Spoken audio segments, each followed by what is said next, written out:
Assalamualaikum warahmatullahi wabarakatuh.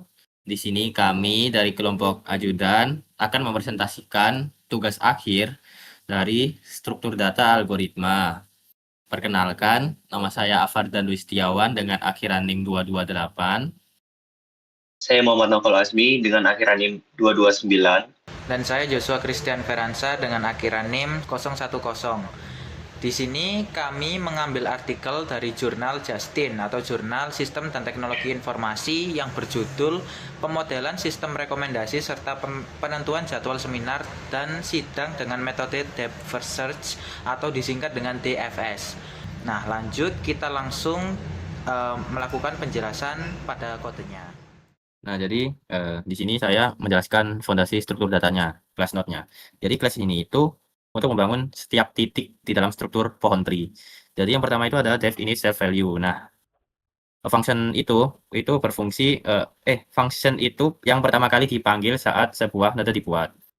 Jadi ia akan menyimpan informasi self value, misalnya tulisan root, tanggal, terus jam.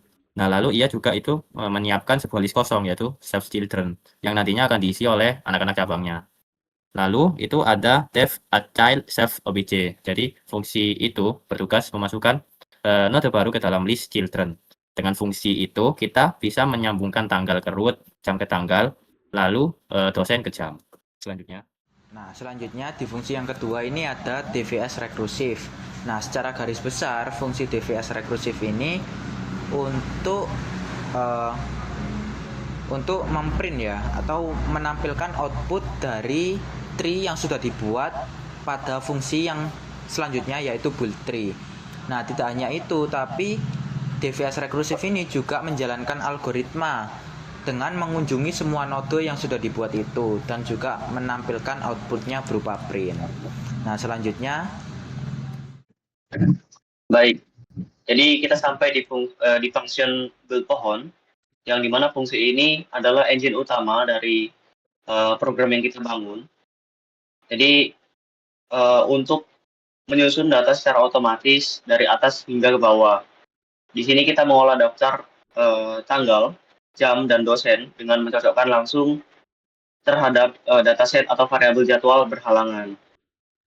Jadi sehingga setiap bagian yang terbentuk di dalam pohon dipastikan sudah bersih dari jadwal yang bentrok.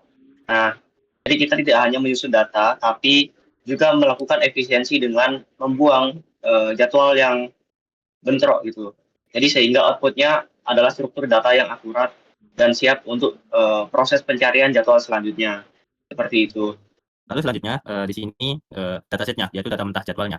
Jadi di bawah itu terdapat 4 variabel utama yang berfungsi sebagai sumber datanya.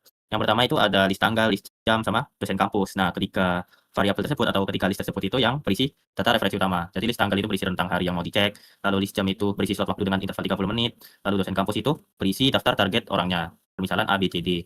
Lalu untuk data berhalangannya, untuk data berhalangannya itu ada yang tingkat pertama itu A, B, C, dan sebagainya. Nah, itu permisalan dari nama dosennya. Jadi tingkat pertama itu nama dosen, lalu tingkat kedua itu ada tanggal, lalu yang tingkat ketiga itu ada list jam di mana dosen tersebut itu sedang sibuk. Lalu selanjutnya ada inisiasi ya. Jadi dari root node, build pohon, print, dan DVS rekursif itu semuanya inisiasi menjalankan programnya. Ya, dari node pertama sampai node terakhir. Selanjutnya. Baik, jadi untuk kesimpulan, program penjadwalan ini berhasil membuat proses yang dulunya bisa dibilang secara manual menjadi cara yang otomatis, jauh lebih cepat dan minim kesalahan. Program ini dibangun menggunakan struktur data general tree untuk menyusun informasi secara teratur, dan algoritmanya memakai DFS alias Deep First Search Rekursif sebagai mesin pencarian solusinya. Nah, dengan menggabungkan metode penyusunan data dari atas hingga bawah serta pengecekan jadwal langsung dari data yang sudah dibuat, program kami mampu menghubungkan antara tanggal, jam, dan juga dosen secara rapi seperti percabangan pohon. Nah, jadi program ini bisa memberikan solusi yang sangat efisien dalam membantu staf TU untuk menentukan jadwal seminar ataupun sidang skripsi. Jadi ditemukanlah jadwal yang valid seperti itu.